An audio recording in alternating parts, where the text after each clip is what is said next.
Avant de savoir si notre univers est fini ou infini, vous comprendrez qu'il est d'abord nécessaire d'être capable de mesurer la distance des objets que nous observons dans l'univers, pour connaître la taille de l'univers. Et à ce sujet, je suis amené à vous parler de l'une des astronomes qui a eu une place éminente et qui, pourtant, a été très très peu reconnue par la société scientifique mondiale. Alors, je vais vous présenter un petit film où vous allez reconnaître par contre une personne très très célèbre, vous parler de cette personne, Henrietta Swan Leavitt, qui est restée dans l'ombre malheureusement et qu'il faut ramener à la lumière.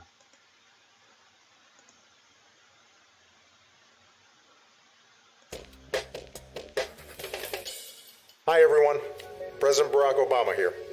We live in a remarkable time when our astronomers can actually measure the size of our universe. And that's thanks in part to one of astronomy's lesser-known heroes, Henrietta Swan Leavitt.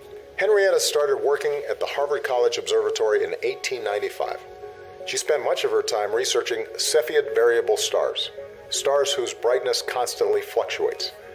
Henrietta measured the time it takes a star to go from bright to dim, discoveries that helped astronomers calculate how far away these stars are from us here on Earth. Even today, we continue to use her findings as a way to measure the expanse of the cosmos.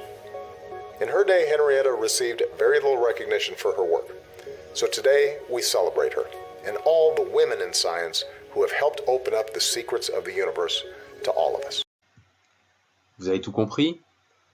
Je vais vous faire une petite traduction quand même et préciser un petit peu la découverte de Henrietta Swan Leavitt.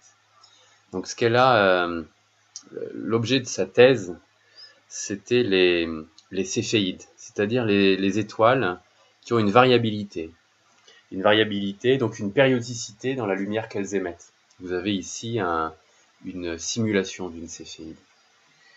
Et Henrietta Swan Leavitt a étudié des céphéides dans une nébuleuse, dans plusieurs nébuleuses qui se trouvent dans notre galaxie.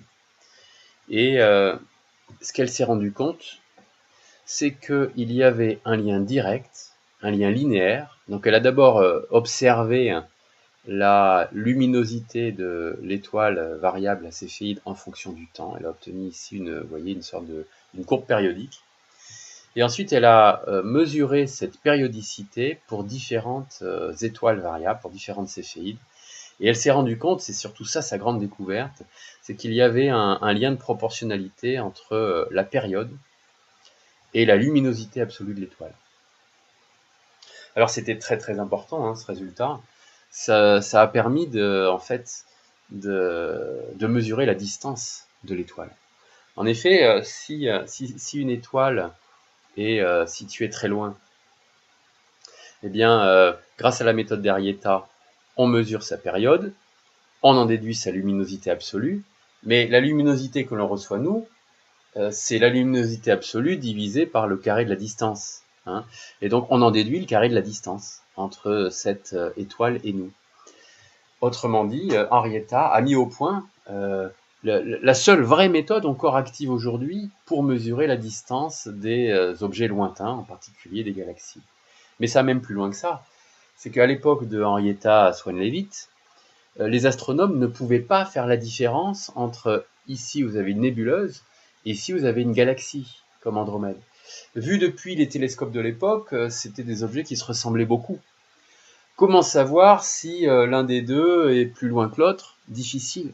Eh bien, grâce à la méthode d'Henrietta Swan Leavitt, on a pu se rendre compte et faire vraiment la différence entre les nébuleuses, qui sont des amas d'étoiles, qui sont dans notre galaxie et qui sont donc proches, et faire la différence avec des galaxies dans lesquelles il y a aussi des céphéides qu'on a pu mesurer grâce à la méthode d'Henrietta et donc déterminer la distance de cet objet. On s'est vite rendu compte que les galaxies, telles qu'Andromède ici, étaient situées beaucoup plus loin que les nébuleuses de notre galaxie. Les nébuleuses de notre galaxie se trouvaient à environ 10 000 années-lumière, là où on se retrouve ici à 3 millions d'années-lumière.